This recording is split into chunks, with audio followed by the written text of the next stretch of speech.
एक पल के लिए सोचिए, दुनिया की जो पूरी एनर्जी सप्लाई है उसका एक बहुत बड़ा हिस्सा एक पतले से समुद्री रास्ते से होकर गुजरता है। अब जरा ये सोचिए कि अगर कोई अचानक आकर उस रास्ते को ही बंद करने का ऐलान कर दे तो। जी हाँ, आज हम बात करने वाले हैं पूर्व अमेरिकी राष्ट्रपति डोनाल्ड ट्रंप के एक ऐसे ही बयान की जिसने सचमुच पूरी दुनिया में एक हलचल सी मचा दी है। सवाल सुनने में तो बड़ा सीधा सा लगता है, लेकिन इसके जो मायने हैं वो बहुत ही गहरे हैं कि आखिर होगा क्या अगर दुनिया के सबसे जरूरी तेल के रास्ते को यूं ही अचानक से बंद कर दिया जाए। असल में इस एक सवाल पर ही पूरी दुनिया की इकोनॉमी और जियोपॉलिटिक्स का भविष्य टिका हुआ है। तो चलिए सबसे पहले सीधे उसी बयान पर चलते हैं जिसने ये सारी की सारी बहस छेड़ी है और दुनिया भर में चिंता की एक लहर दौड़ा दी। और देखिए, ये कोई बड़ी प्रेस कॉन्फ्रेंस नहीं थी, ना ही कोई ऑफिशियल सरकारी ऐलान था। नहीं, ये बयान आया सीधे ट्रंप के अपने social media platform truth social पर।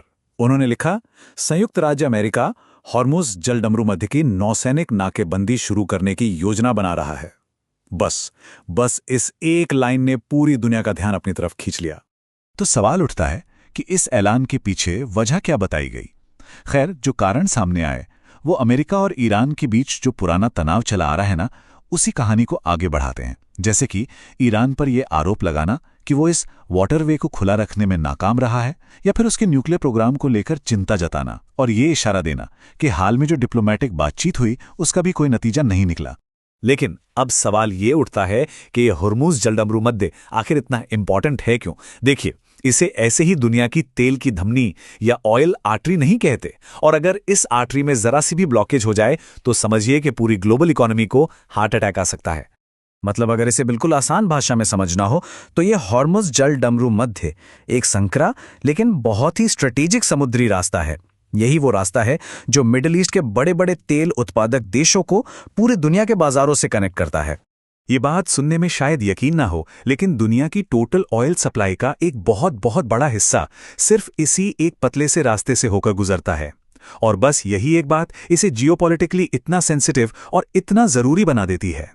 तो फिर मान लेते हैं कि ये नाकेबंदी अगर सच हो जाए तो क्या होगा? देखिए, इसके जो झटके होंगे वो सिर्फ एक दो देशों तक नहीं रुकेंगे, बल्कि पूरी दुनिया में महसूस किए जाएंगे। तो चलिए एक नजर डालते हैं कि इसके संभावित असर क्या-क्या हो सकते हैं।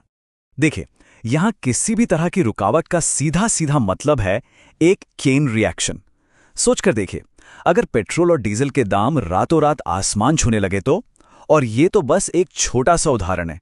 इससे अंदाजा लगा सकते हैं कि इसका असर हमारी रोजमर्रा की जिंदगी पर कैसे पड़ सकता है और दुनिया भर की इकोनॉमीज कैसे बुरी तरह से हिल सकती हैं। लेकिन ठहरिए, इस पूरी कहानी में एक बहुत बड़ा ट्विस्ट है, क्योंकि एक तरफ है ये बड़ा ऐलान और दूसरी तरफ है जमीनी हकीकत, और इन दोनों के बीच का फर्क समझने के लिए हमें ऑफिशियल रिस्पॉन्स को देखना होगा। तो देखिए, एक तरफ है सोशल मीडिया पर किया गया एक बड़ा दावा कि हाँ, नेवल ब्लॉकेड की प्लानिंग है, और दूसरी तरफ है असलियत कि डिफेंस अथॉरिटीज की तरफ से ऐसी किसी भी कार्रवाई की कोई ऑफिशियल कंफर्मेशन है ही नहीं। उल्टा एक्सपर्ट्स तो ये चेतावनी दे रहे हैं कि ऐसा कोई भी कदम दुनिया के लिए बहुत गंभीर नतीजे ला सकता है और टेंशन को एक खतरनाक लेवल तक ले जा सकता है। तो देखिए, ये पूरा मामला सिर्फ एक जियोपॉलिटिकल खबर से कहीं ज्यादा है। असल में ये हमें आज के डिजिटल दौर में असली खबर को पढ़ने, समझने और परखने का एक बहुत ही जरूरी सबक भी सिखाता है। तो एक सीधा साधा सा फ्रेमवर्क है जिसे हम हमेशा ध्यान में रख सकते हैं। पहला, सोर्स क्या है, यानी यह जानकारी आई कहां से है। दूसरा, क्या इसे किसी और ऑफिशियल या भरोसेमंद सोर्स ने कंफर्म किया है। और तीसरा, जो इस फील्ड के एक्सपर्ट्स हैं वो इसके असर और इसकी संभावनाओं के बारे में क्या कह रहे हैं। तो अगली बार जब भी कोई ऐसी सनसनीखेज ब्रेकिंग न्यूज सामने आए तो एक सवाल खुद से जरूर पूछना चाहिए कि इस इंस्टेंट अनाउंसमेंट के दौर में एक बयान और हकीकत के बीच फर्क कैसे किया जाए। शायद आज के इस इंफॉर्मेशन के दौर में इसी सवाल का जवाब ढूंढना सबसे ज्यादा मायने रखता है। रिस्क सिर्फ मार्केट में होता है, प्लानिंग में नहीं। DGN कैपिटल मैनेजमेंट के साथ स्टॉक मार्केट, म्यूचुअल फंड और insurance. AMFI IRDAI certified. Your success are priority.